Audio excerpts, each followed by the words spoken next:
Welcome everybody. It's a great pleasure to start our random interactions once again in person. And for the first talk, we did his PhD here with Vikram, and then went to Geneva. Grenoble For a postdoc, sorry. And he is now again going to Israel for his next postdoc and visiting us in a bit while. So he's going to tell us about effects of quasi-particle injection on supercurrents in multi-terminal dissonant junction. Sure. So thank you, Rajdeep, and good afternoon, everyone. So yeah, it's a nice, it's really indeed great pleasure to be back here and to give a talk. Also, I have not given an in-person talk for a very long time, and it's sense of kind of normalcy coming back is good. All right. So as Rajdeep said, so the work which I'm going to talk today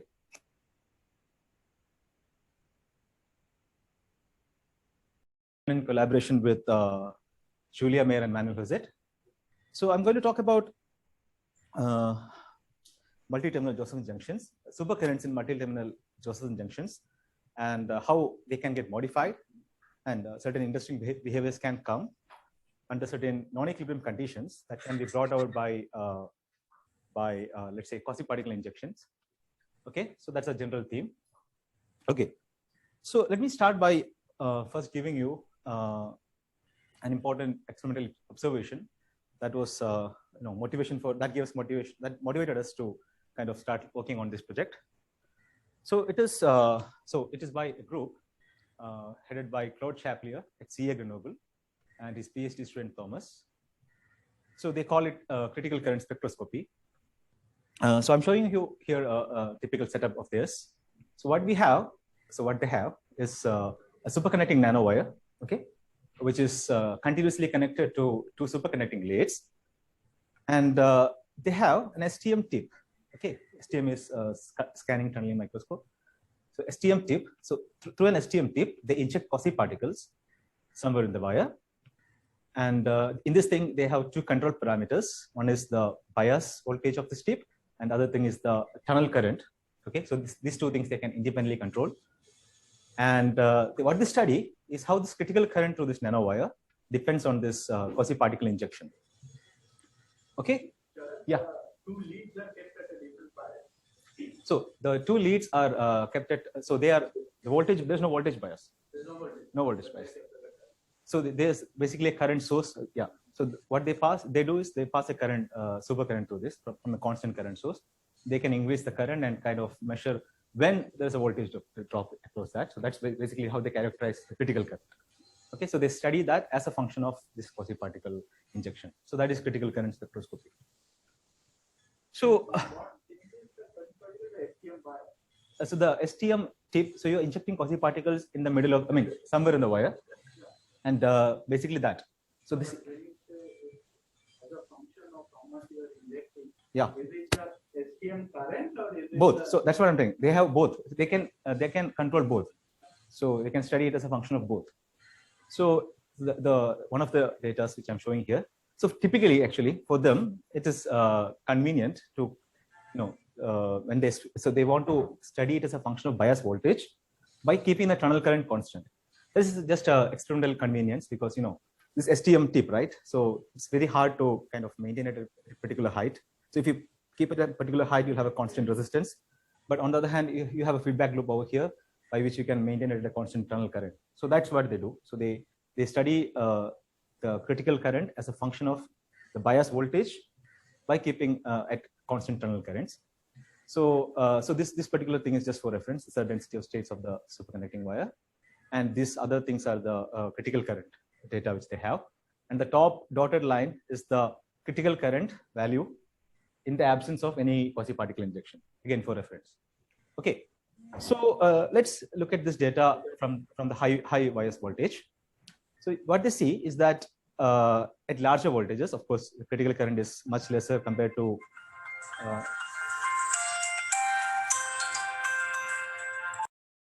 okay, fine.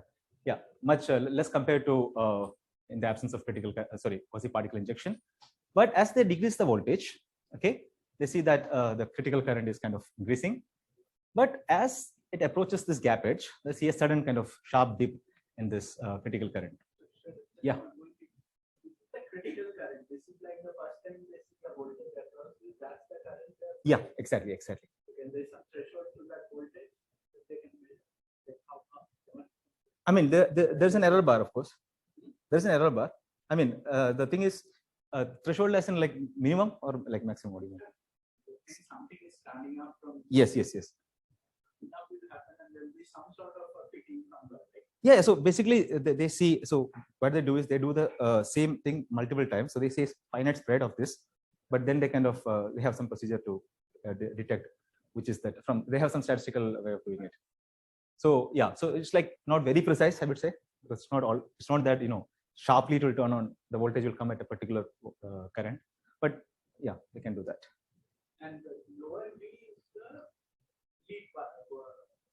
This VB is the bias voltage of the STM tip, and IC is what is the current flowing through this lead, and IT is the tunnel current. So each different curve here is at given one particular IT. So yeah, so different ITs. Okay.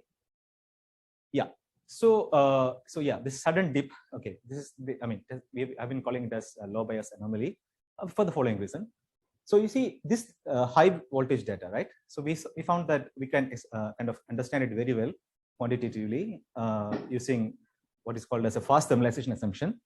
So what we assume is that these injected quasi-particles can kind of thermalize fast enough in this wire so that there is an effective temperature formed. Okay, and one can determine this temperature by writing down power balance equations. So essentially, you have some injected power which is going to be taken out to this leads and substrates and so on. So we can do that, and we can kind of fit this data and everything. So over here, what I'm plotting is this injected power, okay, as a function of this effective temperature. So this effective temperature you can infer from the data itself. How? Because your critical current, we can study the critical current separately as a function of temperature without no quasi-particle injection. So that is like you can understand this just as a function of temperature. So given this critical current, you can infer some temperature. So that's what you're plotting. Okay. And this dotted line is the theoretical thing which we calculated. So the thing is that, so 2 points. First of all these different IT data, they kind of nicely collapse at this large bias voltage, and they kind of fit to this curve. I mean, basically this is the fit to that.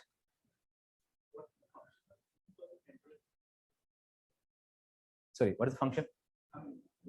What kind of function? So it is it's not okay. The thing is that we don't have a direct function as such, but we have a solution. It's a numerical kind of thing. There are certain control parameters there.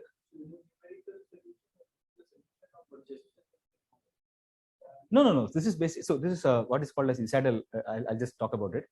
Yeah. So Isadel equations and yeah. So again, I just want to talk a bit and say that this is just a motivation for us to want to discuss a slightly simpler version of this model.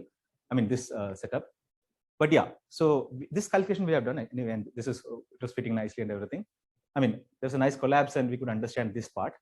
But over here, there are two things which are changing. First of all, it's deviating from this expected behavior, and secondly, there is no collapse. Like the different IT data are not falling in. So that means the injection power is not the only thing which is going to determine whatever it is, and there is nothing like an effective temperature is not the only thing that will determine it. So it was kind of clear to us that we have to go beyond this fast thermalization assumption at this range n, and yeah, so that motivated us to actually first look at a kind of a minimal. Yeah. So what is the temperature scale in Kelvin, and yeah. The superconducting TC. This was yeah, it was something like if I remember it correctly, it was 5 or something, like 7 or something, 5 or 7, yeah, something like that. It was 7.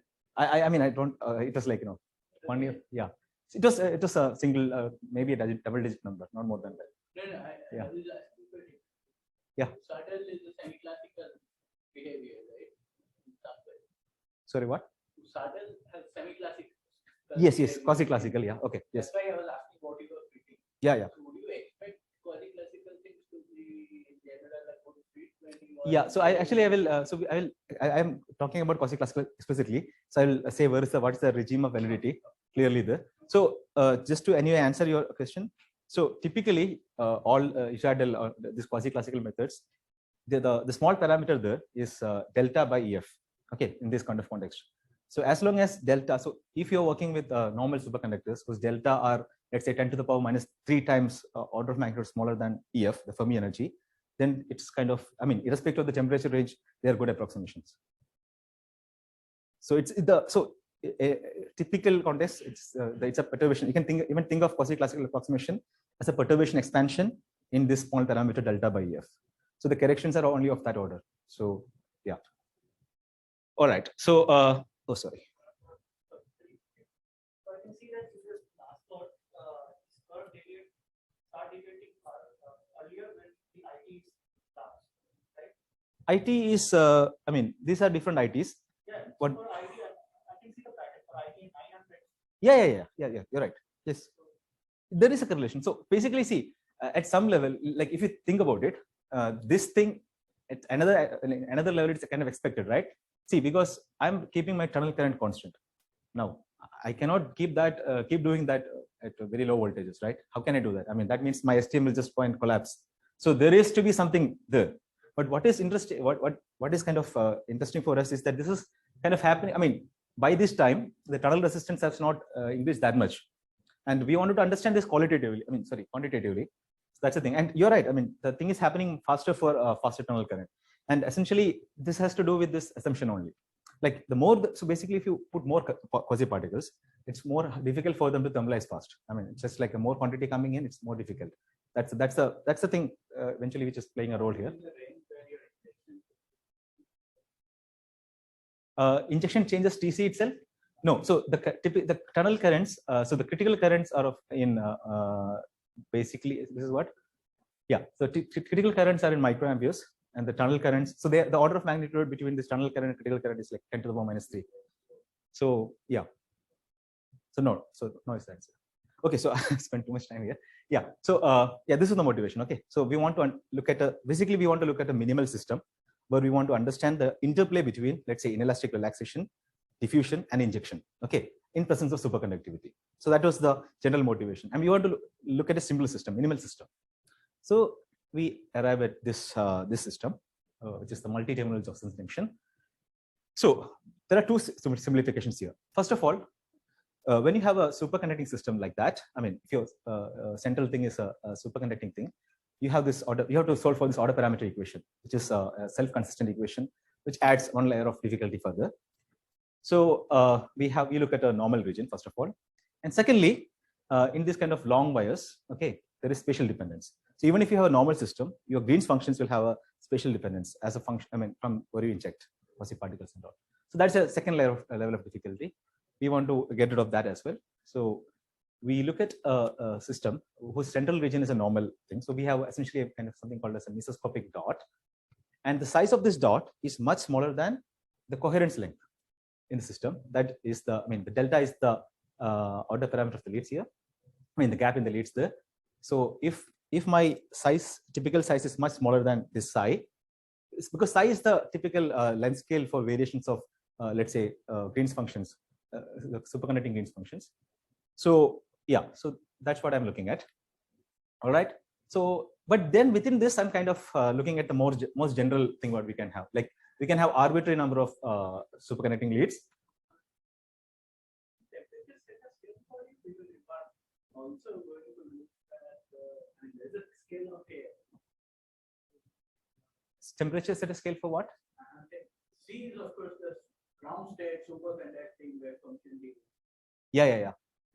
What about things like because you are injecting at some point? So like yeah. So like you can think about this thing. Delta is a function of temperature. I mean, in this context, so it is good at it's better at higher temperatures. I mean, psi kind of is higher at higher temperatures. Yeah. Only the ground state that matters. Yes.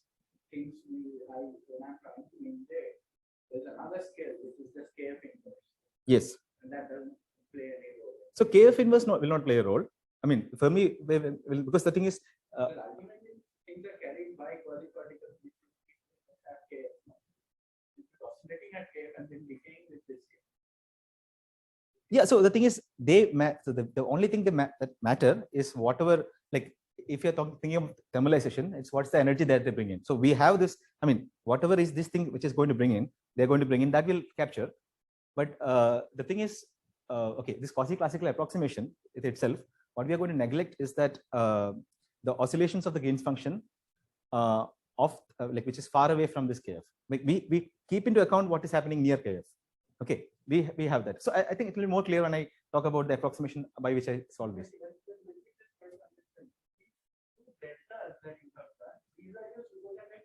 Yeah. No. So this is so wire has become a dot now, a mesoscopic dot. So these are my leads. So everything is fixed. Yeah, this is a normal thing. No, I mean this. So this. No. So this is just I'm looking at a system which has it's normal by definition. Like it's a normal metal. Yeah. So I'm not directly trying to make connections to experiment right now. This is just a motivation. So basically, this is the first thing we have done. So we have followed up. Yeah. Yeah, it is superconducting. So this is so we have a follow-up work. Yeah. So we have a follow-up work where this dot is superconducting also. That's the next work, and it is as I told, it is more complicated than this. Okay. So I guess just to tell you, so this superconducting leads, they are phase biased, and this normal leads, they are voltage biased. Okay. And this is the most, I mean, we can think about the most general system, like arbitrary number of superconducting leads and arbitrary number of normal leads. Okay. So non-equilibrium is produced due to this. Okay. And you have various supercurrents. I mean, all these superconducting leads, you'll have supercurrents, and we are trying to understand generally how these different currents will get affected by those different things. All right. Okay. So apart from this motivation, which I gave for us to look into this project, this system by itself, like, studying multi-terminal Josephson systems by itself are very, I mean, just very relevant. I mean, there are a lot of research going on in this field. So I'm just trying to paint a picture of, some of the areas, just to give you an idea. So for instance, there is this field of synthetic topological materials. So this is actually one of the main works of Julia and Manuel with Nazaro. So, if you have multi-terminal Josephson junctions, you can realize a topologically non-trivial system. If you can, by tuning certain phases, you can have that. So, and this is like a very active area. And then there is this kind of other thing. So basically, this is the paper where they talk about a slightly different system. These are called as Andreev interferometers. So very similar to what I showed, but what they do is, so instead of kind of putting this to ground, what they have is they are connected. So you have a loop. Okay, you have a loop, and you kind of thread a flux through that, which controls the phase phi. And in those systems, there is this interplay of two different things. One is this Josephson effect, and then other thing is Aronow-Bohm effect, like, because you're having a flux. And so, yeah, so these kind of things are discussed. And very recently, actually, people have been experimentally studying true multi-terminal Josephson effect. For example, this paper. So what they do is, if you just have two leads, like one thing you can measure in transport is critical current, right? You can try to characterize critical current and so on and so forth. But when you have many leads, you have to generalize that. And the natural generalization is something called as critical current hypersurface. Like, so the current in one lead is not, it will be determined by other currents also. You have to throw it in hypersurface. So they study this critical current hypersurface in this paper. And then there are various applications ranging from quantum computing, cryogenic memory, spintronics, etc. So just to say that, this topic by itself is relevant otherwise. And I want to give you a third kind of motivation. So this is related to a particularly spectacular effect, which have been known to happen in a similar kind of system way back from 1995. So it was done by Volko. So what he showed was that in an SiNIS, so S is superconductor, I is insulator, N is normal. So this is exactly the kind of system I'm talking about, but with only two leads, okay? Two superconducting leads. So what he has shown is that this system can have, so the critical current in this system kind of undergoes a full scale change, which means that, it has some finite value, can go all the way to 0, then change sign and become negative as a function of this voltage. Okay, and this is called as pi. So these things are called as pi junctions because, typically you have I is equal to IC sin phi, and from that behavior you go to I equal to IC sin phi plus pi. Like that is the transition. And so this is a non-equilibrium pi transition, and these pi junctions are like all the applications I was talking about, right? Like before, these like the pi junctions or like generalized things called as phi node junctions and all, they play a key role in these things. And controlling pi junctions are kind of very important. I mean, for application purposes also. So this was in the case of a small junction limit, Y Volko, and it was extended to the case of long diffusive junctions soon, and it was even experimentally observed in 1999 by the group of Baselmans. I'm just showing you the setup they had in the paper. So yeah, so this is a slightly different. It's like, you know, what they have is an SNS. Okay, this is a long wire. So this is the superconducting wire. Sorry, this is the superconducting wire, which is connected to two normal leads, and they're controlled by this voltage. And you see this full scale change happening as a function of this voltage bias. And then this, okay, so this is kind of an artifact. I mean, experimentally, you always see critical, when you measure critical current, there's no sense in which it is positive or negative, right? You pass a current, you just see that, okay, you'll go somewhere. So actually, if you just plot the experiment, you'll see that you go here, then you go back, because you will only see it in one direction. Yeah, but this is just to show that it is the real underlying physics is that, you know, you are undergone this pi transition. All right. Yeah, so basically, no. So what I'm trying to say is that experimentally, if you pass current in one direction, what do? You just keep increasing it, and you see when the critical current is there. And you can have critical current both ways, right? You can have a critical current flowing like that and like that also. So no, you measure the voltage, but if you can measure the phase, you will see that the phase flips, but you don't typically measure the phase. So experimentally, what you will see that curve, yeah, that curve will be looking like this. But now I mean, usually in papers they show it like that just to say that the current phase relationship has changed. Yeah, they established this clearly. They established that the current phase relationship is also changed. Sorry, yeah. No, they do it in a yeah. They did it in this paper and the follow-up paper properly. Yeah, I can try to, yeah. Okay, so sure. Naturally thinking like that, No, polarity of V does not change. So no. See, the thing is, the current direction is not changing. So when you expect, no, the phase is changing. The phase. So yeah. So polarity of the phase is changing. This is the DC. Sorry, this is like when you put a DC bias and AC current. Yeah. Okay. Yeah. Okay. So yeah. So I'm falling behind. Okay. So what I wanted to show, like the other part, is that, you know, this thing what was done by Volko, various important extensions to this work is totally lacking. For example, Volko in that paper, what he has done is that he assumed a strong barrier and kind of approximated this. Kind of bypass this kinetic treatment. Like, you know, you're having a true non-equilibrium situation and you want to solve this kinetic equation properly, but, you know, he kind of bypassed it because of this approximation. Sorry. And so see, this SINIS means this I is a barrier, like I is an insulating barrier. So he assumed that this barrier is very strong, which means that the superconductor will not kind of affect the distribution functions in the normal region. So his distribution functions in this normal region had no impact from the superconductors. It kind of separate. So it's true that in the strong barrier limit that happens, but what I'm trying to say is that a true treatment of this in the general situation, like, you know, that is not there, that not existing in the literature, and importantly, extension. So proximity effect is there, of course, yeah. But the thing is, in his calculations, in Volko's calculations, he has proximity effect, but he kind of neglects the effect on distribution functions. He has some argument to say that the effect on distribution functions is order of magnitude lower or something. Like, so we can kind of neglect the effect of superconducting leads affecting this distribution function in this normal wire. So with the kinetic equation part, he kind of simplifies that, and he has a very simple equation to solve. So it's not a full treatment of it. That's what I'm trying to say. So I will show you full treatment of it, so it will be more clear in that.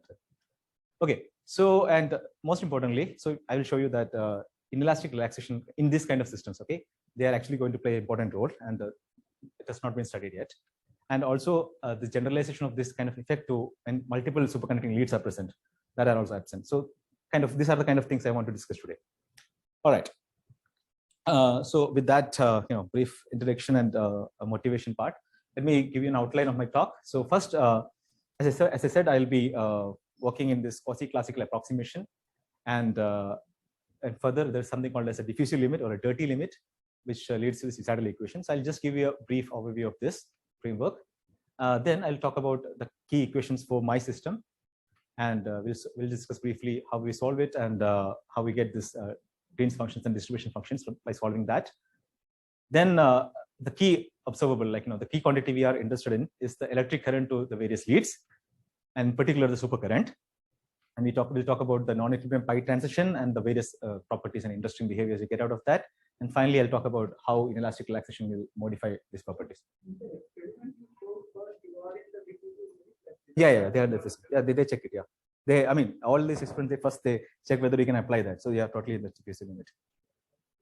So the diffusive limit is defined as your mean free path L is far less than psi. So psi they get it yes from that, and L they get it separately. From some conductivity measurements or something like. No. L I don't know how do they get. Okay. Yeah, they have the. I know that they have an estimate. Yeah, something like that. So they measure L independent. So this is not the normal state. This is the in their experiment. This is the wire, right? The superconducting wire. Okay. Maybe that is not going to change in the superconducting gate. Yeah, that's a normal state value concept. Yeah. Yeah. Yes.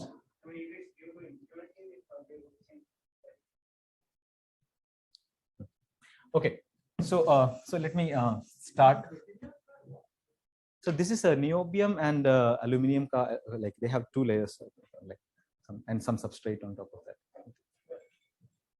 Okay. So let me start with this quasi-classical approximation scheme. So I'll just try to give a brief overview. All right. So what's the general philosophy, first of all? This is often the case you have seen in various different contexts. So suppose you want to calculate something, okay, a particular something, and you have one way of doing it. That's like, you have a traditional way of doing it. But if this way involves if you want to calculate something very complicated, and in the end of the day, you don't require much of the information because you are calculating a particular quantity.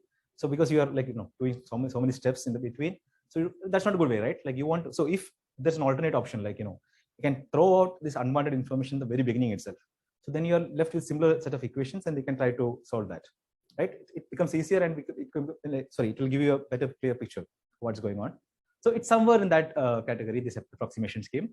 So essentially, what we are trying to say is that we are co-scaling on length scales of the order of Fermi wavelength.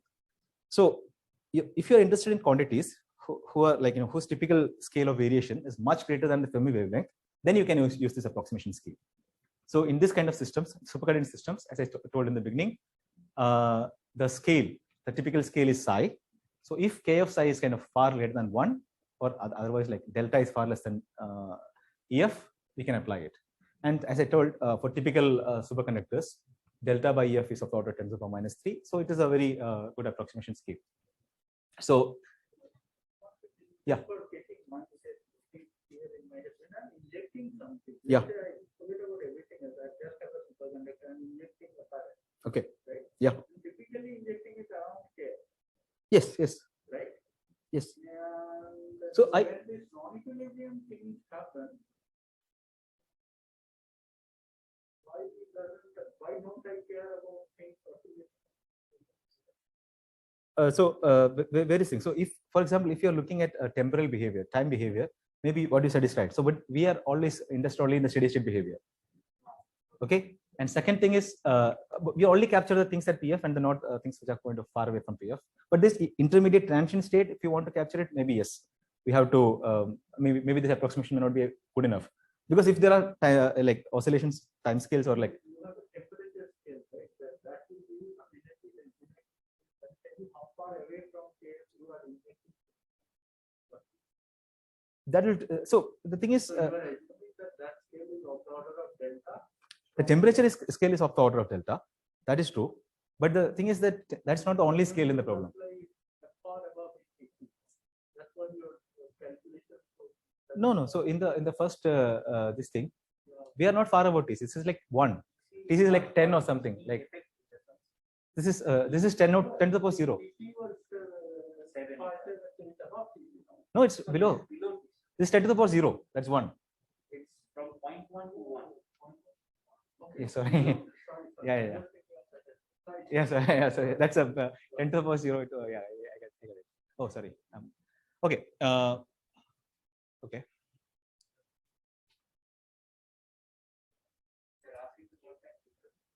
What? Okay. Cool. So in practice, this approximation is basically that we are only interested in momentum. So what are we going to integrate out, like throw out, is this particle momentum. Okay. So originally your Green's function is the Green's function is a function of R1, R2, T1, T2, right? So you can go to this center of mass and the coordinates like R, T, T, right?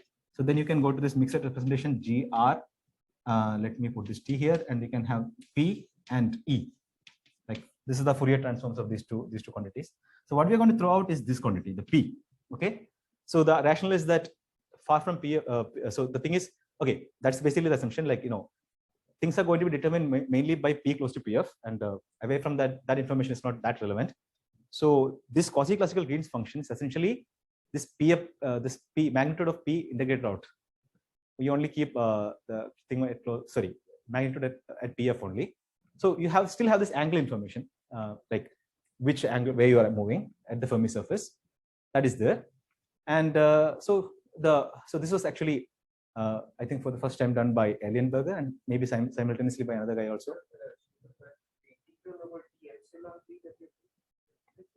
No. So this is the P integral you convert to an energy integral, right? Yeah. So you basically it's dP integral. So how you do it, like you convert, just that, Okay, so this is you might recognize this as the Gorkov equation. Like Gorkov equation is basically the left hand, the Dyson equation and subtract from the conjugate equation. But only thing is that the things that are entering here are the quasi-classical things. Okay, so after doing this integration out, and okay, I've done something else here. So Eilenberger in 1968, when he introduced this equation, it was done for thermal Green's functions. So I'm showing it for the Keldysh Green's functions here, just because I'm going to discuss that in non-equilibrium case. So in case people are not familiar with Keldysh, I'll just give you a couple of points here just to follow my talk.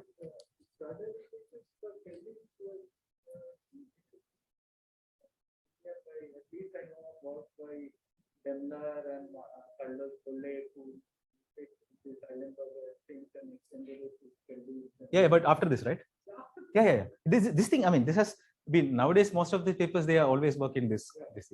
So just for those people who are just not familiar with this. Yeah. So this is so it come. Okay, why?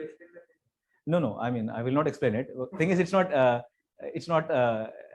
Physically, I don't know the physical meaning of this, but I can. So it comes in procedure, and also I can tell you another reason. Like if I just, for example, if I just have an equation like this, okay, G. So let's work in let's say tau 3 E times E. Okay, something like that is 0. Okay, so now the solution. What is the solution to this? The solution is that G is proportional to tau 3 E, right? And so let's say there is no other boundary conditions, but now there's a proportionality constant here, like that. So the thing is, we need one more equation to determine it. And actually, it turns out in the procedure, like when you make this approximation, it comes out there. But I thought about it myself, but I could not find any simpler explanation for this. I don't understand why it has the 2 orders of G. Yeah. So G square equal to 1 is a condition that comes up. Yeah, I understand you need a normalization. Yeah. Yeah. So okay. So I am seeing this.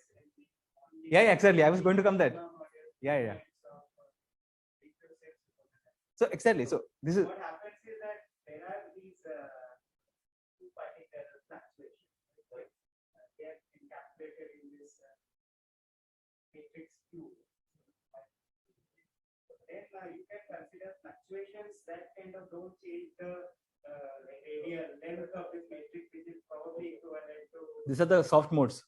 Yeah. changing delta. I don't know, something expensive. There are some angular or okay, soft modes. So you keep those. Yeah, yeah, And exactly. have automated dominance. So actually, so the thing is, this thing, if you, this is the next diffusive limit, that's the Seidel equation. So you see this is it actually follows from, one way of actually arriving at this is without, you don't have to go through all this quasi-classical approximation. You can directly start with the model with some disorder potential, kind of integrate out this disorder potential in terms of, then you will get this 4 fermionic term, which you can do a Hubbard-Stathnovich decomposition in terms of Q matrices. That's a nonlinear sigma model, and look at the soft mode of that. Basically, that is this diffusion equation, the Seidel equation. And yeah, so Vikram, you will see that this is the nonlinear sigma model, like, just that, from that only. Yeah. So again, this condition is there. Yeah, but just for those people who are not familiar with Keldysh, see, if you, okay, there are two things here. So there are certain things called as spectral quantities, which are kind of captured by this retarded and advanced range function. Then there are kinetic or distribution functions, right? So usually, if you're in thermal equilibrium, you know that, and if you're, let's say, fermionic system, you know that you have a Fermi distribution function, and you basically are only interested in calculating the spectral quantities. Okay, but when you are not in thermal equilibrium, you also want to calculate these distribution functions, right? So Keldysh is a nice scheme to do this, let's say. And often the issue is that these two things are interconnected. Like the spectral quantities are also dependent on these distribution functions, and also these distribution functions are dependent on this spectral quantities. So they are like, convoluted kind of thing. So Keldysh scheme kind of captures this. So all this information is kind of in this Keldysh Reed function. And so there is a nice parameterization of, we can write this, maybe we call it an answer or something. Like you can, so in something minus. So you can write this thing in terms of this GR and GA by putting in new matrix F. Okay, so in equilibrium, this is going to be tan hyperbolic E by 2t, okay, times identity, whatever be the metric structure you're looking at. Okay, so like tan hyperbolic is nothing but 1 minus 2f, where f is the Fermi function. Okay, so this is there, but now when we deviate from this, we can try to parameterize f in different ways and try to understand. So basically, this equation by itself has all these things in that. This Eilenberg equation, for instance. Okay, yeah. So let me move on to this diffusive limit. As I said, diffusive limit is when basically when this the L, the mean free path, is much less than psi, let's say, in this case. So basically, we are saying that elastic scattering is strong. Okay, and that kind of the Green's function, the quasi-classical Green function, can be expanded in some kind of spherical harmonics. In that case, where you have a like P independent, isotropic part, SY part, which is going to be dominant. That's an approximation. Okay, so let me not go into the details, but you get what is called as diffusion equation. Sorry, Seidel equation. Basically, from this only, it follows from this, and using that approximation and doing those stuff. Okay, and again this normalization condition. So D here is the diffusion constant. Okay, all right. Yeah. So one more thing. So the thing is that this equation has to be supplemented. So you have this system which are going to be connected to various let's say leads. So you have to have appropriate boundary conditions, right? And for my particular case, which I'm going to discuss, I'm talking about barriers. Okay. So in that case, the boundary condition is basically conservation of some kind of spectral current. Not just that, this conservation is there, and that value has to be equal to the current which is passing through the barrier itself. Okay, so this is the generalized boundary condition. So it's a quantity which is no. So basically, so these are Keldysh matrices, right? All these matrices. So if I take the tau3 component of that, I'll get the real electric current. And if I take, for example, so this quantity, right? So if I look at trace of tau3 GL grad GL, okay, this will give me the electric current. Okay, and if I look at the trace of without any tau3, but just E times that will give me the thermal current density, like that. So yeah, so yeah, I think I kind of didn't specify it. So we are also, so this matrix is over here, right? With things which I'm writing here, they have a 4 cross flow structure. Because we are dealing with superconducting systems, we have a 2 cross 2 particle hole space times 2 cross 2 Nambu Kelly structure, right? Yeah, so that's what I'm writing. So this is the particle hole pilot tau 3. So yeah, so you can, so from this you can get the thermal currents and the electric currents and everything. So it's a general quantity, and that is the boundary condition. G int is the conductance of this interface, like the conductance of this tunnel barrier.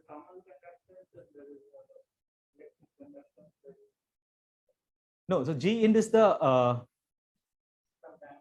this is a dimensionless conductance, and you can get the thermal and other things by looking at this thermal current and other thing. It will, I mean, I think some kind of Wiedemann-Franz law will hold here in this case. I mean, they two are related. Anyway. This was essentially for some effective non-interacting system. In which sense a superconductor is a non-interacting system? Yeah. So non-interacting system, I don't. No, so Wiedemann-Franz law, maybe I was too quick to say that.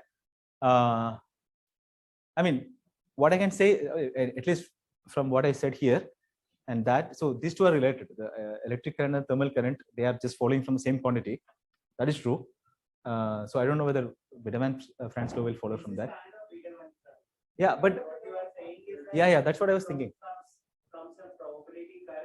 Yeah, I mean, essentially the same quantities are going to carry electric current and thermal current. Yeah. Because the same kind of probability current is very important. So that's yeah. So yeah, this is.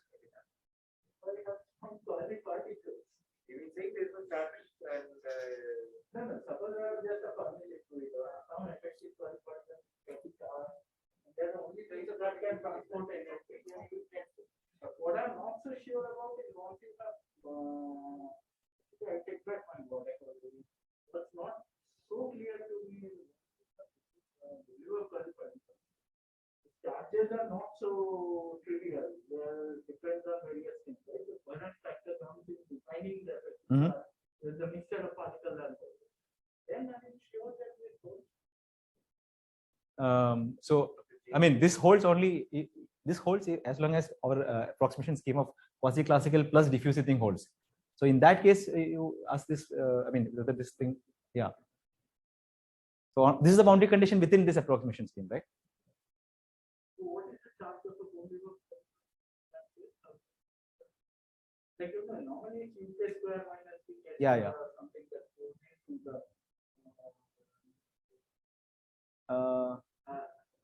yeah. I think it is diffusion inside that normal dot and yeah. So this is the whatever region we are interested. So I'm just talking about the formalism here. Yes, it's a 4 cross 4. Yes. that is because some superconducting leads are there. Yeah. There's a proximity effect, right? So the Green's functions and the normal lead will have proximity effect.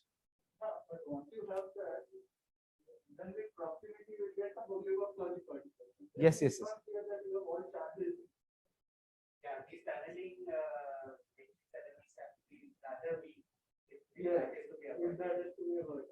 So G has to be small. Otherwise, this. So this is the case when exactly this is the case with the small barrier transparency. Almost not basically some boundary condition. Yeah, this is true. So this is so basically there is a generalized boundary condition. Maybe if I didn't put it here, but if I put it here, maybe it will be more clear there, because it involves some certain denominator, particular kind of denominator and all. Yeah. You do unrelated. Yeah, exactly. You're right. Look at what is the current conservation. Yeah. This actually there is a generalized boundary condition from which this thing will fall. Yeah. So yeah. It's actually small. So for small barrier transparency only. All right. Okay, so oh my God, 45 minutes. Okay, so let's now come to our system. Okay, so now the thing is, our system, we don't have any special dependence, right? So first thing I can do is I can kind of incorporate this boundary condition, okay, along with this equation to get a single equation, a very simple equation actually. It's just a commutator of 4 cross 2, two matrices are 0. So G is the thing which I'm trying to understand. H is basically this thing, okay, E tau 3. And now this gamma P is the line width which is associated with this various leads, and which is like, when I incorporate this boundary condition to this equation, I get this, okay. And I have this normalization condition also, G square equal to 1, right? And yeah, so one thing you notice is that because of this condition, individually I have GR square equal to 1, GA square equal to 1 and all. So that means that my matrices can be written as Pauli matrices. I mean, just in terms of tau 1, tau 2, and tau 3. No, there is no tau naught basically. So then I can, to satisfy this condition, I can parameterize it like this. Just like, 2 parameters and complex parameters, and I can, this just obeys that, just a parameterization. Okay, and GA always obeys this thing, minus tau 3 GR dagger tau 3. All right, so let's first see how does our normal lead look in this parameterization. So for a normal lead, the quasi-classical Green's function is very simple. Yeah. So this is just a parameterization right now. So this is just, this is basically because I have this normalization condition, and I want to like, I can either study with all the like I A, B, C, D for the matrix, and then I put this condition separately, or otherwise I can. Yes. Yeah. So exactly. So in the normal lead, theta is 0 because you do not have any off diagonal elements, and you just have, so GR is tau 3 for the normal leads, and for a superconducting lead, you have something like this. E by square root of E square minus delta square, and like that, and minus sign here, and delta by square root of E square, like that. And then you also have this phase difference. Because of that, you have a rotation in the tau 1, tau 2 space. So that is captured here, right? Okay, fine. And now we see the solution to the spectral part is very trivial. So what is the equation we are looking at? The equation is just HR, GR is 0, right? The commutator. These are 2 cross 2 matrices in the particle whole space. So solution is that GR is just proportional to HR. Okay. And now from the condition that GR square has to be 1, I can even find the proportionality constant. That has to be such that GR square should be equal to 1. So that is this constant psi r which I've written here. And psi r is just nothing but this thing, HR square. Okay. So over here, just keep in mind that there are 2 important quantities, which is gamma n, which is the sum of line widths associated with connecting to normal leads, and gamma s, which is the sum of line widths associated with connecting to superconducting leads. And then there is this quantity. Yeah, yeah. So I had this boundary condition, right? Now I kind of incorporate this boundary. So I'm first of all going to take the limit at which there is no spatial dependence. So I will get rid of this thing, and I incorporate this thing there. Actually, I can write down and show to you. Maybe I'll just after. Yeah. Yeah, it's just coming from putting this boundary condition, okay, into with the equation at the limit of this thing called kind of becoming 0-dimensional. From there only it is coming. Okay. Then you have this GP is the conductance and delta is the mean level spacing there. Okay. Basically, you get something like 1 by nu times the volume of that dot. Yeah. So yeah. All right. So okay. So what? Yeah. So psi r is that, and just this is another very important quantity. So this is this gamma phi is kind of a quantity which has all the information of all the different phase differences, right, of these different leads, and it is going to kind of determine, can determine this let's say proximity effect in the system. No, because I want GR square equal to 1. See, my equation is HR GR equal to 0, and I want, so GR is something HR times something. Now I want GR square equal to 1. So what should be that thing? Like so if GR is alpha times HR, what is GR square? That is equal to alpha square times HR square, right? So alpha square has to be inverse of that thing. That's it. Yeah. Okay. So yeah. So just keep this psi r is going to be a important quantity. Okay. All right. So next thing is solution to this Keldysh part and trying to find the distribution functions. This is kind of more involved, but I'll try to sketch it out. Okay. First of all, let's look at how does the lead Keldysh part looks like. I have this equation here, And here the Keldysh, there's no Keldysh part here. The Keldysh part comes from the Keldysh part of these leads, right? Various leads. So for the superconducting lead, it is kind of trivial because it is in thermal equilibrium. There is no voltage bias. It's just GR minus GA of the superconducting lead times FL naught. For the normal lead, now that the voltage, the sign of the voltage will be different for the particles and holes. So now that kind of, you can write it like this, basically. Should I explain this? Like,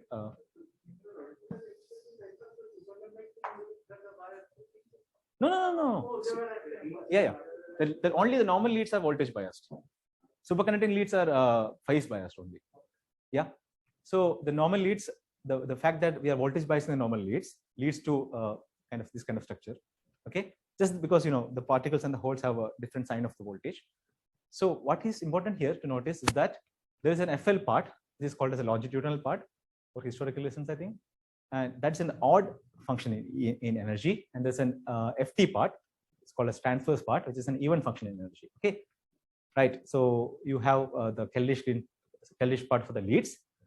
Now there is a set of algebraic steps involved in first arriving at this. So basically, I look at this equation. I look at the Keldysh block of this equation. I can, after some algebraic steps, I can arrive at this step. Okay, this is not, it's not difficult actually. It's kind of straightforward. You can arrive at this. So HK is the Keldysh block of this, which is just gamma P GP Keldysh, sum of all these things. So what I do next is that, okay, if I ask first of all, if everything was at thermal equilibrium, it means there is no voltage bias. Then I expect something like this, right? My GK has to be GR minus GA times FL naught. FL naught is the thermal equilibrium thing. So what I do is that so only the normal leads are out of equilibrium, right? So I add and subtract. Basically subtract that and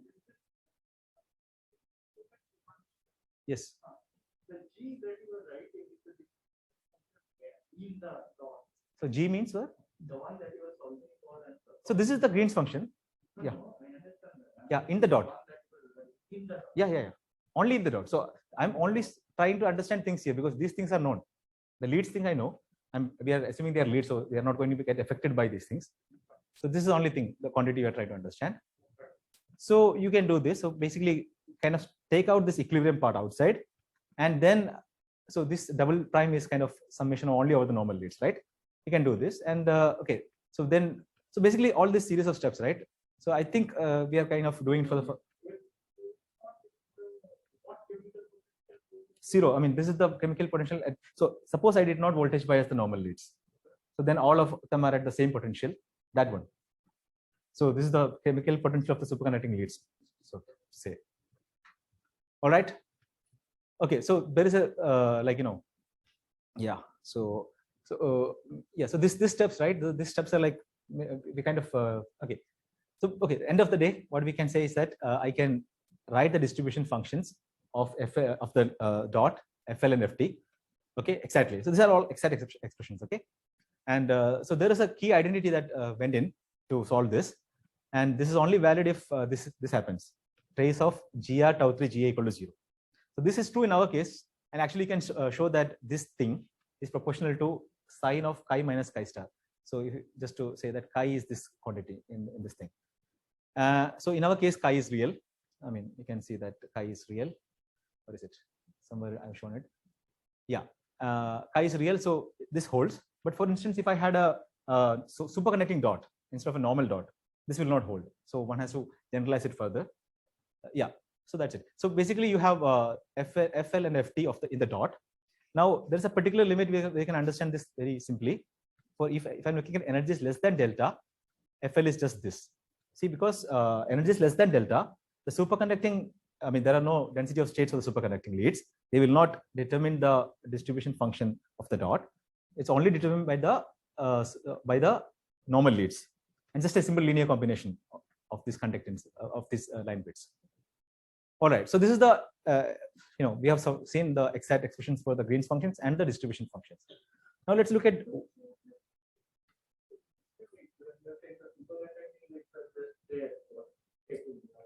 E less than delta. Yeah. I should be able to get the class. I have a dot, I have two normal leads, and I have a current. Yes. So where is the current in you are getting a distribution function? I'm going to talk about current only next. Yeah. So current. So basically the key quantity. What do you mean? You are going to cover E much less than delta. No, like so current. So current is basically some expression integral. So J, like let's call it J, is some expression integrated over all energies. Okay, over some spectral quantity. Okay.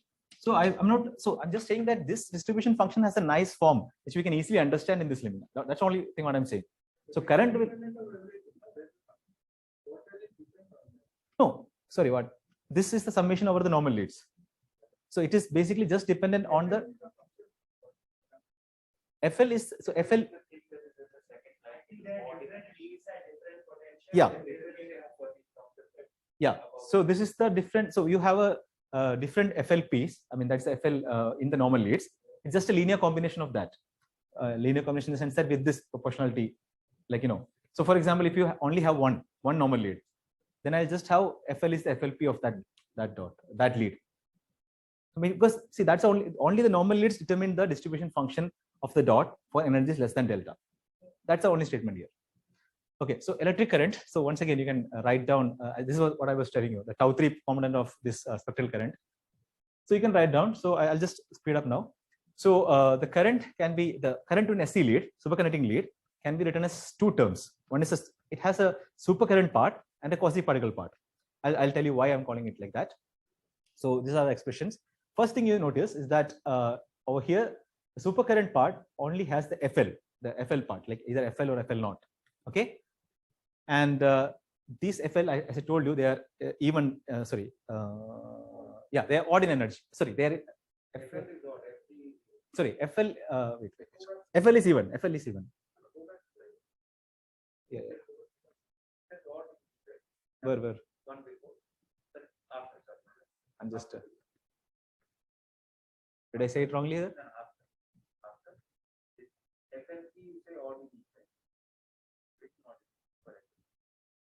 Yeah. So sorry. Yeah, it is ordinary. It's correct. It's correct. But it's basically what I wanted to say was that.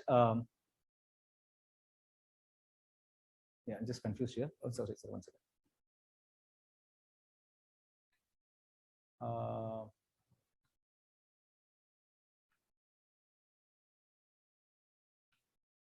So basically, so what I'm trying to say here is that the supercurrent has only FL, and if I flip all the voltages of these normal leads, the supercurrent will not change.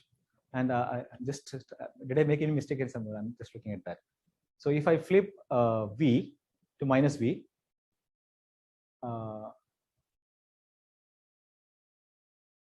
yeah. So it's okay. Yeah, I need to check it. Maybe I made a mistake here. I have to check that. But yeah, this is the correct statement. So FL. So the thing is that because it's only proportional to FL, the supercurrent is going to be even if I flip all the voltages, and the quasi-particle current is going to be odd if I flip all the voltages. So if I flip the voltage, the quasi-particle current will change sign. The supercurrent will not change sign. Okay, all the voltages. I mean, it's a global thing. And second thing you see is that only the I mean.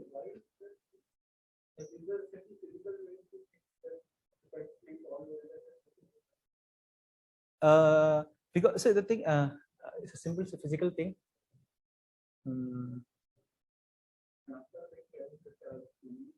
Yeah. So it is. I mean, I understand it in terms of this because it's only proportional to FL only. So FL does not care whether you're talking about voltages plus voltage or minus voltage. I mean, these are like this is symmetry, like in some sense particular symmetry in that sense. So it's like whether you are injecting holes or taking injecting particles doesn't matter. The yeah.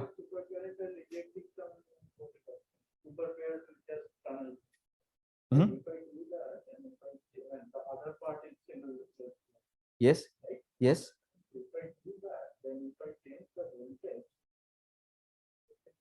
So yeah, so like if I take the limit of one lead, okay. So whatever system I have, what I'm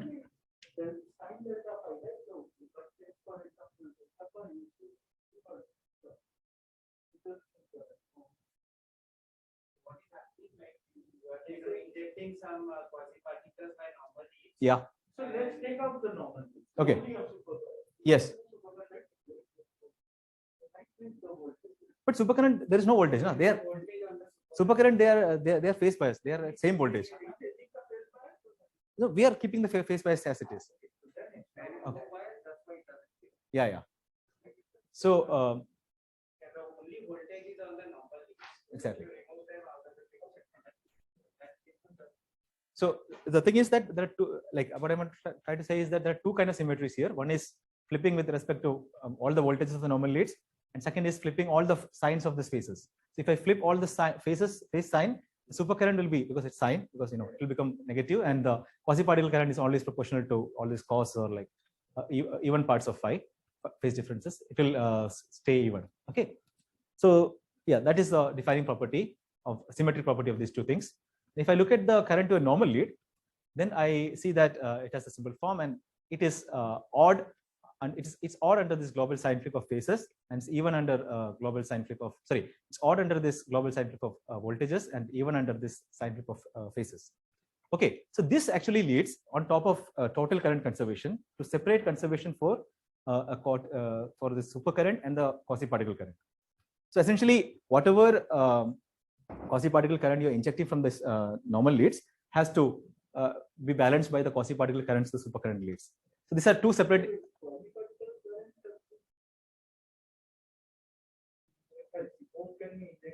Yeah. So this thing is not always true. So this is a peculiarity of our system. Okay. So usually you have something called as normal current to supercurrent conversion. That is not absent in this the limit of. This is actually this limit of when you're looking at the small limit. So over this, if I look at this long wire limit, I will actually get back this conversion. I think it is this zero-dimensional limit which is kind of preventing it. Yeah. I think exactly that's the statement. Yes. Okay. Cool. So now let's look at. So as I said, this is the important quantity. So you can write. I'm writing this supercurrent as two parts. One is a greater part and a lesser part. The greater part is having energy contribution. So as I said, you can write it as an energy integral over some spectral quantity. Now it has this energy contribution from below the gap, that is the lesser part, and that from above the gap is the greater part. Okay. So first thing you notice here, this is the expression for the supercurrent, right? You have this quantity real of sine theta s here and imaginary of sine theta s there. Okay, and FL and FL not multiplying that. So sine theta s, just to remind you, was this quantity.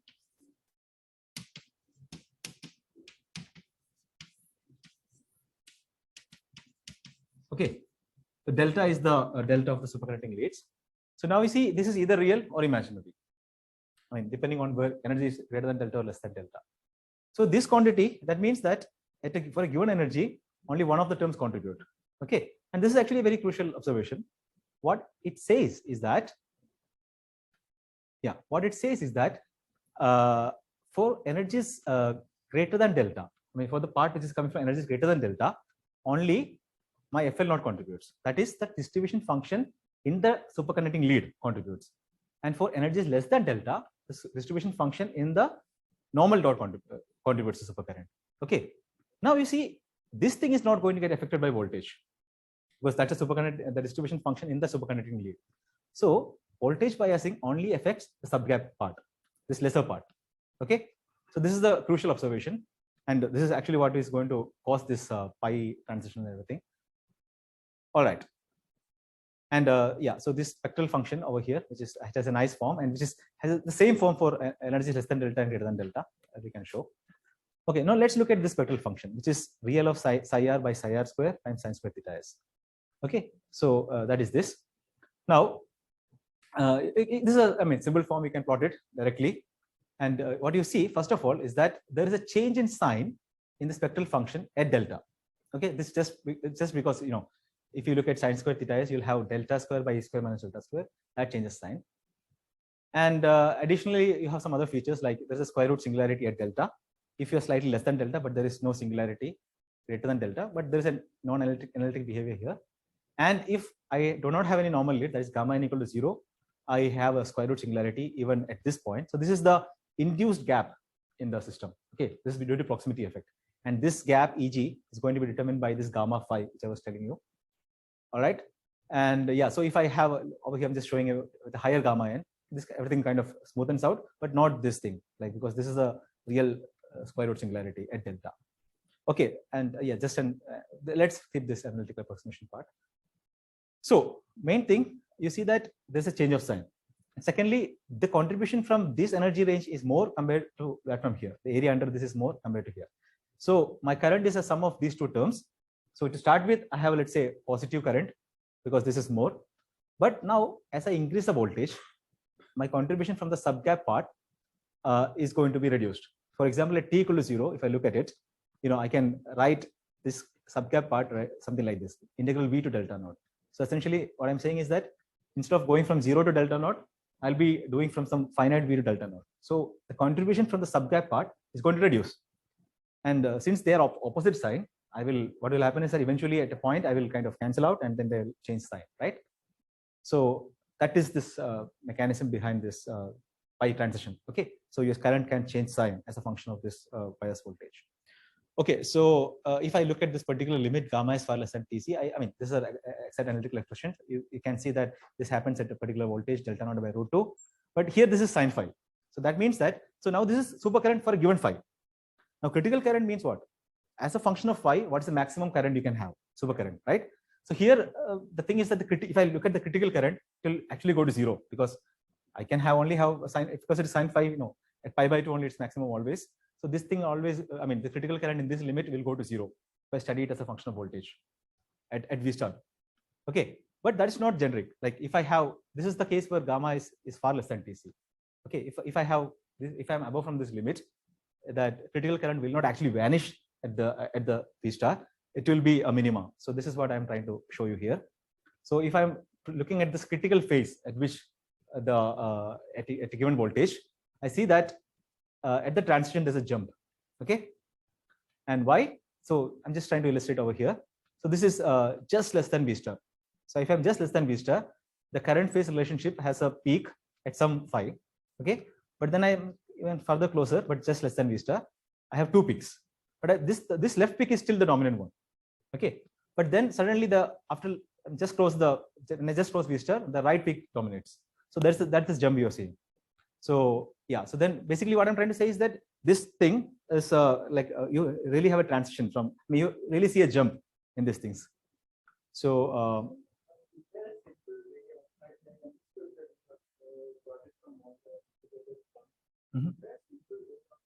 I understand the fact that in subgap, superconducting stars are not constitutive. Essentially, would have just a normal way, right? And, yeah. Because you are biased, so you can only inject at that and then. And then once you are above delta, then your superconducting rates also come into phase. Energies, yes. Yeah.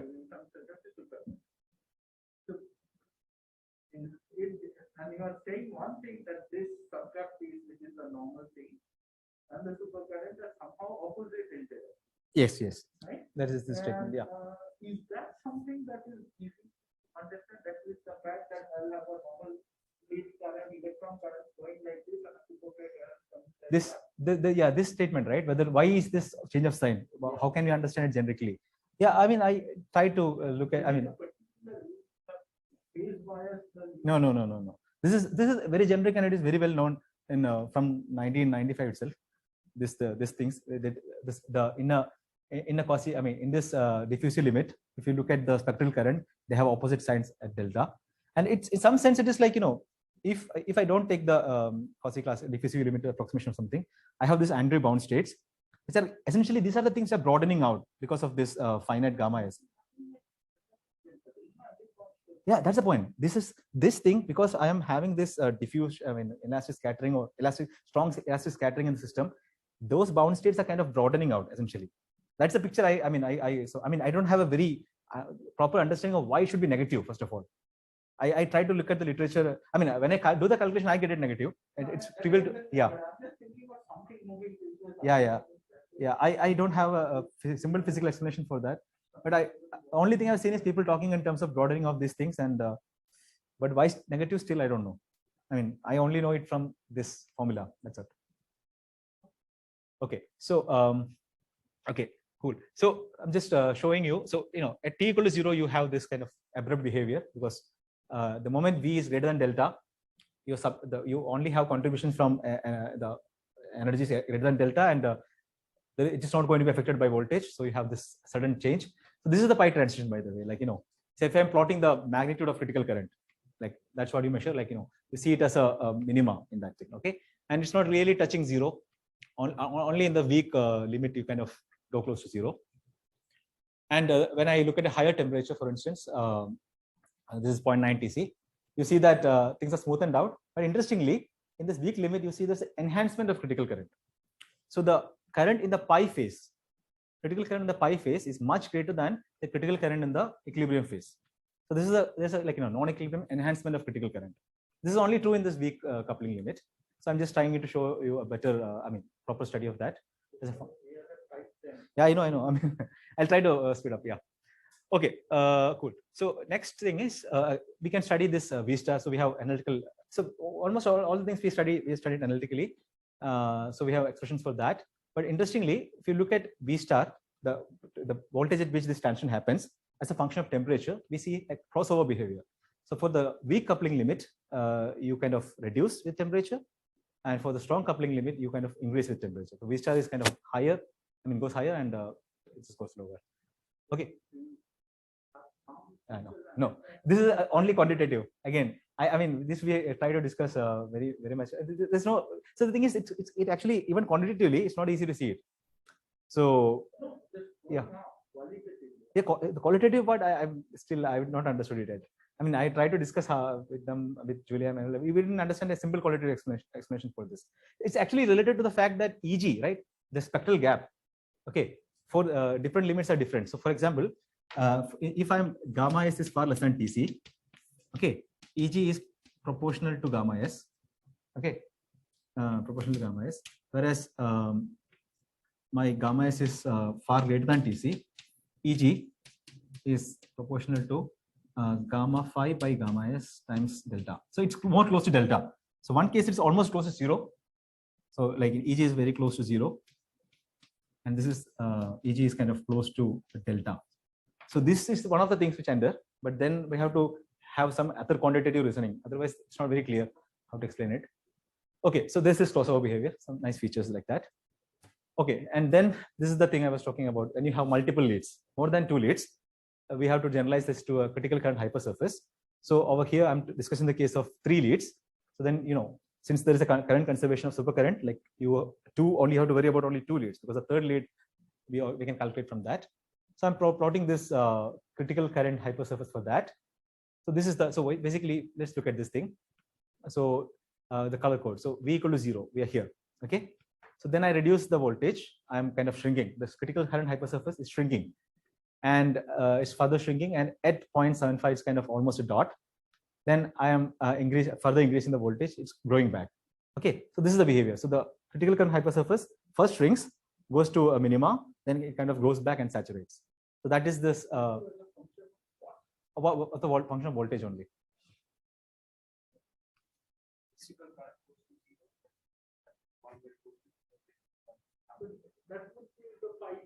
Yeah. So, but this is with the generalization of that to multiple leads. The hypersurface. Yeah. So the hypersurface area shrinks, then it grows back. So that's the thing, basically. Yeah. No, so that's the thing. So as I discussed, the going to 0 only happens at this weak coupling limit, right? In general, there is a transition, there's a jump actually. So for example, when I look some of these curves over here, they don't go to 0. They kind of go to a minimum value. Yeah, grow back. Okay, so this is the thing. So as I told, this critical current hypersurface thing, even for equilibrium, it has been only recently measured in 2020 only. The paper was out. So maybe this could be, this could be observed in experiments. This non-equilibrium part could be observed in experiments. All right. So far, if like some of you might have a issue right now, because there is something which I said kind of might. Yeah. Just give me 5 more minutes. Yeah. Okay. Something which I said might look counterintuitive. So you see, the thing is over here, I did not specify how, I had this gamma n, right? Okay. I did not specify how small gamma n could be. Like, so all the results I said, even right now it could be true for arbitrarily small gamma n. Then you see there's a small issue, right? Because arbitrarily small gamma n, that means I couple a lead very weakly, as weakly as I could, then it's kind of affecting by critical current full scale. It's kind of changing by full scale. So that is kind of not what you expect in a normal physical situation, right? I mean, there should be something which it should cut off. And that something is essentially inelastic relaxation, because we studied everything in the absence of inelastic relaxation. And also, actually, in these initial studies, where people are looking at SNS and all, there they could neglect inelastic relaxation, because there the N is connected continuously to the S. Okay, so then there is, I mean, you basically don't have a barrier between. You just have a smooth, you basically have boundary condition matching there. You don't have any tunnel barriers in SNS. So for example, this experiment, which was done by Besselmans. Yeah, so this, it's like you have a superconducting wire, and then you have grow another normal wire through that. So you basically grow it continuously. There is no tunnel barrier there as such. It's I don't know what how do they do it exactly, but the thing is you. So if it's shorted, then I cannot have a voltage. But that's why you typically you might have a thin barrier, you might have a strong barrier. No, voltage as in what? Like, I mean, I'm only, so this the voltages are on these reservoirs. I apply that through this thing, and then I'm trying to understand the voltages across these two leads. Are they connected? Electrically connected? Yeah, they are electrically connected. Yes, yes, yes. Then there is a barrier. See, if I just give you two conductors, Mhm. for this superconductor is also a conductor, Mhm. and I want to keep them at different voltage. I will not No, we are not keeping it at different voltage. No. So here, like the entire superconductor is at the same voltage, and these reservoirs. So basically, what happens is that these two reservoirs are at different voltages.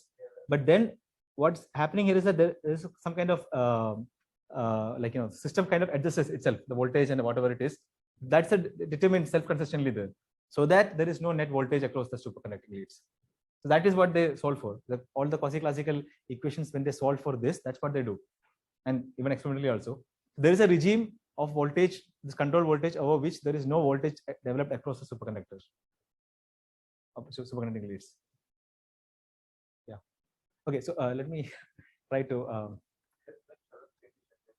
Yeah. So okay, so I mean, so basically, I just want to say that it's important to look at inelastic relaxation, and two kind of questions I want to ask here. First of all, I said arbitrarily small gamma n can affect it, but how does inelastic relaxation controls this thing? And secondly, the complementary question is that whether the pi transition which you're seeing, will it survive strong inelastic relaxation? Okay, so the two questions. So I will treat inelastic relaxation in a phenomenological way. So what I assume is that this system is connected to an internal path. Okay, so this is like, there's a typical inelastic scattering time, which is governed by gamma b. Okay, so now in my system, I can model it like another lead, just another fermionic lead. So this is a fermionic internal path. Now the condition that it's a bath is that there is no, so there should not be any current, electric current or a thermal current to this thing. That should vanish, and that will determine my parameters of the bath, which is the temperature and the bias and the voltage of the bath. Okay, so that's the phenomenological treatment of inelastic relaxation. So I have two conditions: the electric current to the bath should vanish, and the energy current to the bath should vanish. That determines VB and TB. Okay, and yeah. Okay, so without getting into further things, so the supercurrent expression, let's see how it gets modified. So now you see these are the two things which were already there.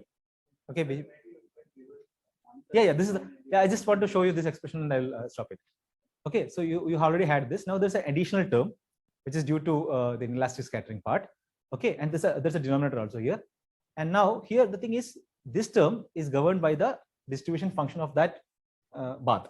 Okay, which means it is governed by the TB and the voltage of that bath. Okay, now if you imagine that gamma b is much greater than gamma n, okay, entire thing is going to be controlled by that, and it's going to be controlled by the temperature, right? So we can so basically in a particular limit, that's gamma minus equal to 0. Gamma minus means this is the difference between the two gamma n's of these two things. Okay, in that case there is no voltage. I mean, we can show that that's the case. We can study the temperature as a function of the voltage. We can study this analytically also, and we can obtain the critical current. So what you see is that the transition is kind of pushed to higher and higher voltages, but it still survives. Okay, So this is a log plot actually over here. So it kind of pushed to very high voltages, but it still survives. And you can study the this thing not equal to, not equal to 0 numerically. That's okay. We'll skip it. Finally, this is the last thing I want to show. The transition voltage. Again, you can study it analytically. And what you see over is that as a function of this gamma B, you can see that the transition voltage has a particular behavior. Yeah, so all these things we can understand, let's say. And yeah, I'll put my summary slide at the end of it. Yeah. Okay, thank you.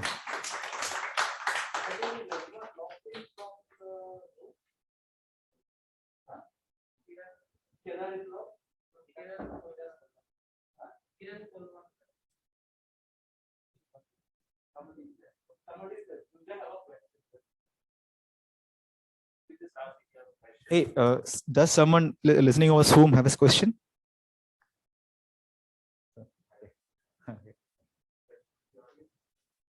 Yeah. No, thank you. Thank you. Thank you. Yeah.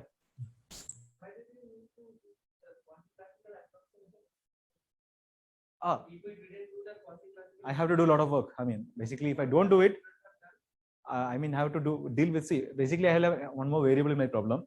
I have to do that extra level of calculation. I mean, it's much more work actually, and I won't get anything much out of it. I mean, I will get, if I do it, I'll get a correction of the order of, what is it? EF by delta. Sorry, delta by EF. Just like 10 to the power minus 3. So, yeah, this is the whole thing about quasi-classical approximation. I is strong inelastic and all sorts of things. There are too many scales, external scales you are putting in. So, saying that everything is governed by just delta over E. I'm not so sure. No. So the thing, you're right. So the thing is, as long as you have two elastic scattering there. Yeah. One inelastic scattering there. You have temperature. So everything. Yeah. So everything. So basically, all energy scales has to be less than EF, far less than EF. This is important. You're right. Only in this thing it will work. But within that, they can be anywhere above delta. Yes. I mean, delta is already so delta.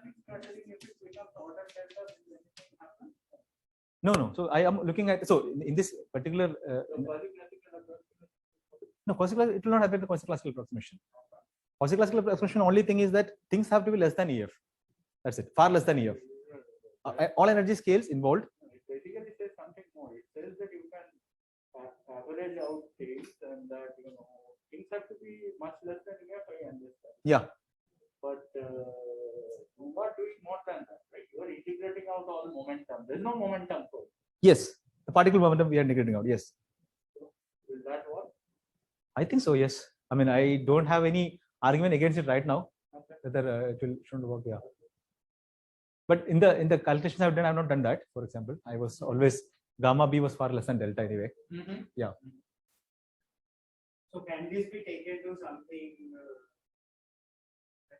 like iron superconductors or something?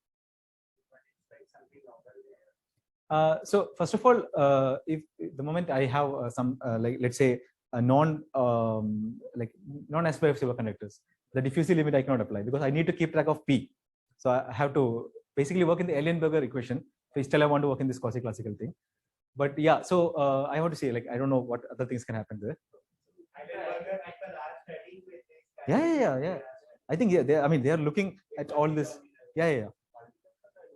Multi-terminal, it's a kind of more like reason, I would say, looking at multiple terminals. Yeah. So the advantage of this, One limit of this is an STM thing. So the advantage of this particular system was that here the spectral quantities were not depending on the distribution function. The distribution function was depending on the spectral quantities, but one way was easier. So it was easier to write down the spectral quantities directly and then look at the distribution function. So the moment I make it this thing superconducting dot, things become much more complex because then they depend both way each other. Then you have to do a self-consistent equation, which is kind of hard to do analytically. Only in particular limits we can do it. So this we have already kind of done it. I mean, we are kind of trying to finish that part also. And then there is this work with the wire itself, like the superconducting wire itself. There are additional complications because of this spatial dependence. So there also we are doing some analytical treatment in some particular limits. Yeah. Okay. Any other questions? Otherwise, let's thank. Okay. Thank you for the time.